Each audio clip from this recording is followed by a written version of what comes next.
Hello everyone. So our today's topic is वमन कर्म. आज हम वमन के बारे में देखेंगे. सबसे पहले ही इटियोलॉजी यानी कि व्युत्पत्ति. वमन जो वर्ड है वो कैसे बना हुआ है. तो वमन जो वर्ड है वो वम धातु से बना हुआ है. वम धातु को ल्युट प्रत्यय जब हम लगाते हैं तब वमन वर्ड बनता है. तो उसका जनरल मीनिंग क्या होता है? वॉमिटिंग करना. वमन जो थेरापी है उसको वमी नाम से भी कई बार जाना जाता है, शर्दन नाम से भी जाना जाता है. वो भी उसका सिनोनिम है, लेकिन मोस्टली वो वमन नाम से ही जाना जाता है. तो वमी जो वर्ड है वो भी वम धातु को इन प्रत्यय लगाने से वमी वर्ड बनता है.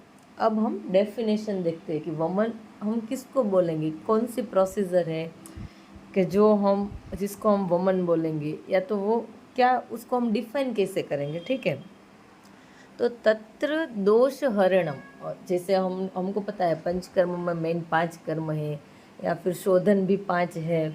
तो उनमें से तत्र दोष हरणम ऊर्ध्व भागम, यानी कि जो भी पंचकर्म है या फिर शोधन है उनमें से जो दोषों को ऊर्ध्व भाग से बाहर लाते हैं वो प्रोसीजर को वमन कहते हैं. अधोभागम विरेचनम संज्ञकम.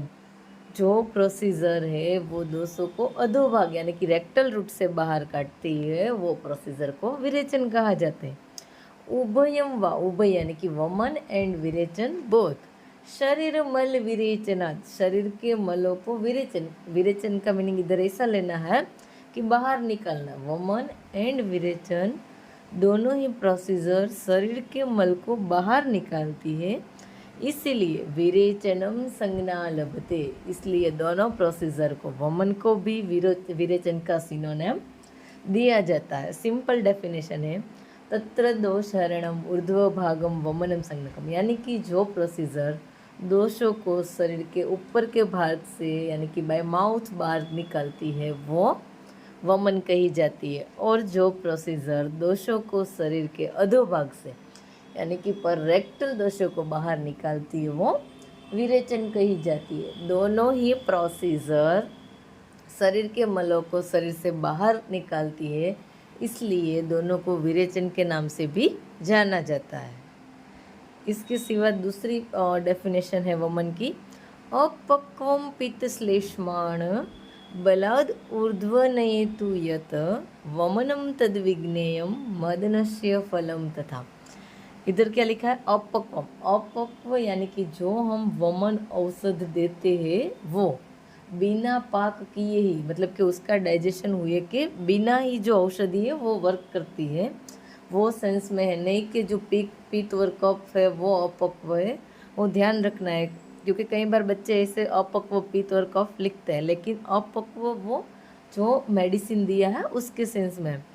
पित्त श्लेष्माण मतलब कि जो मेडिसिन दिया है वो मेडिसिन क्विकली इफेक्ट करती है, बिना डाइजेशन हुए ही पित्त और श्लेष्म को बलाते यानी कि फोर्सफुली ऊर्ध्वनयेतु यानी कि अपर जो जीआईटी ट्रैक है वहाँ पे लाके बाहर शरीर से निकालती है. वमनम तद्विज्ञेयम, तो उसको वमन के नाम से जाना जाता है. और ऐसा कौन सा मेडिसिन है कि जो वमन कराता है कि वो बिना डाइजेशन हुए ही शरीर में जाने के बाद मतलब पित्त और कफ को फोर्सफुली बाहर निकलता है? तो ऐसा ड्रग है मदनस्य फलम तथा मदन फल. अभी वमन का क्या इम्पोर्टेंस है? कई सारे पंचकर्मा है, तो वमन का क्या स्पेसिफिक इम्पोर्टेंस है? हम सीक्वेंस में भी पंचकर्मा के सीक्वेंस में ऐसे ही बोलते हैं ना, वमन विरेचन बस्ती नस्य रक्त मोक्षण. वाई वमन इज फर्स्ट? तो उसके लिए हम देखते हैं वमनम श्लेष्म हराणम. हमको पता है कि शरीर में मेन 3 दोष है, वात पित्त और कफ. तो उसमें कफ के लिए सबसे श्रेष्ठ जो प्रोसीजर है या कर्म है वो वमन है. तो उससे क्या बेनिफिट होता है? इनकेस कोई हेल्दी इंडिविजुअल करवाता है सीजन वाइज पंचकर्म, जैसे कि वसंत ऋतु में कफ का प्रकोप होता है, तो एवरी वसंत ऋतु में कोई हेल्दी इंडिविजुअल जो है वो वमन कर्म करवाता है.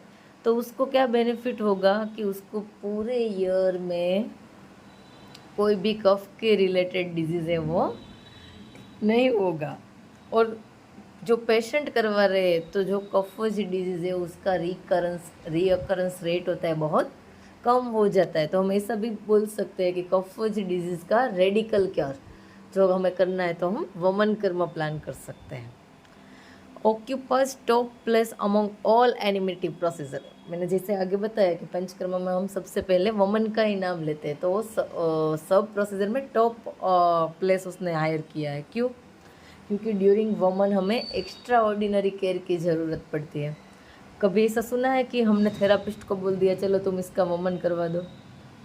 बस्ती के लिए बोलते हैं, नशे के लिए बोलते हैं, लीच लगाना है तो हम बोलते हैं, कभी कभी विरेचन योग पिलाने के लिए भी बोलते हैं, लेकिन वमन के लिए बोलते हैं नहीं बोलते। बिकॉज ड्यूरिंग वमन हमें एक्स्ट्रा ऑर्डिनरी केयर की ज़रूरत पड़ती है और ये जो है वो वैद्य के द्वारा ही उसका केयर किया जाना चाहिए। फॉर विच वमन हैज़ केप्ट अहेड विरेचन इन पंचकर्म। और वमन जो है वो विरेचन से पहले करवाना है। क्यों? तो उसके लिए भी शास्त्र में रेफरेंस है, विरेचनम अपि स्निग्ध स्विन्नाय वांताय च देयम। विरेचन किसको देना चाहिए? जिसका स्नेहन स्वेदन और वमन हो गया है, यानी कि विरेचन का पूर्व कर्म वमन है। इनके सामने वमन नहीं करवाया, डायरेक्ट विरेचन दे दिया तो क्या प्रॉब्लम हो सकता है? अवांतस्य ही, मतलब कि जिसका वमन नहीं करवाया है। सम्यक विरिक्तस्य अपि, और वो इंडिविजुअल का सम्यक विरेचन हो गया है, फिर भी अपि यानी कि फिर भी सतो अधस्त्रस्त, मतलब कि जो कफ पहले से ही डोमिनेटेड या फिर विसिएटेड है वो नीचे आ जाएगा। और कफ का जनरल स्थान क्या है? आमाशय, वहाँ से वो ग्रहणी में आ जाएगा जो कि पित्त का स्थान है। श्लेष्मा ग्रहणी छादयति, यानी कि जो विसिएटेड कफ है वो ग्रहणी को आवृत कर देगा और उससे वो आवृत करने से शरीर में क्या हमें सिम्टम्स मिलेगा? गौरवम आपादयति, पूरी बॉडी में पेशेंट को हैवीनेस फील होगा। प्रवाहिकम व जनयति, और प्रवाहिका नाम का डिजीज क्रिएट करेगा। इसीलिए वमन कर्म जो है वो विरेचन से पहले करवाना चाहिए। अभी आप लोग देखते होंगे कि सब लोगों पेशेंट में हम क्या विरेचन से पहले वमन करवाते हैं? नहीं करवाते। तो फिर भी कोई ऐसा कॉम्प्लिकेशन भी नहीं देखने मिलते हैं। वो नहीं मिलने का दो रीज़न है। एक तो जो वो पेशेंट जिसको हम डायरेक्ट विरेचन प्लान करते हैं उसमें कफ ज़्यादा प्रकोपित नहीं हुआ होगा। दूसरा, थोड़ा बहुत भी कफ प्रकोपित है और वमन के बिना विरेचन कर रहे हैं तो उस पेशेंट को हमें पूर्व कर्म में रुक्षण कर्म देना चाहिए। दीपन पाचन के साथ साथ रुक्षण कर्म भी करवाना चाहिए ताकि ये व्यापद ना हो। It is essential to administer वमन बिफोर रसायन एंड वाजीकरण। हमें पता है कि रसायन और वाजीकरण के पहले भी वमन कर्म मतलब कि संशोधन देना चाहिए, वमन और विरेचन। विदाउट वमन इफ रसायन एंड वाजीकरण administered then effect will be less and take longer time, मतलब कि जो इफेक्ट आना चाहिए मेडिसिन से वो इधर तो कम आएगा और वो इफेक्ट आने के लिए लंबा समय लगेगा। इसके सिवा वमन को हम इमरजेंसी कंडीशन में भी यूज़ करते हैं, जैसे पॉइजनिंग। आप लोगों ने अगर तंत्र में देखा होगा कि कोई भी है तो हम सबसे पहले क्या करता है? स्टमक वॉश ना। तो क्या हो गया? वमन ही है, इनडाइजेशन, वो भी इमरजेंसी है। कई कई बार लोगों को इनडाइजेशन होता है, जैसे अम्लपित हो गया तो पेशेंट खुद आके बोलता है कि मैं वॉमिट कर लेता हूँ तो मुझे अच्छा फील होता है। तो ये हो गया था इम्पोर्टेंस ऑफ वमन। आज के क्लास में हम इधर तक रखते हैं। Okay, thank you.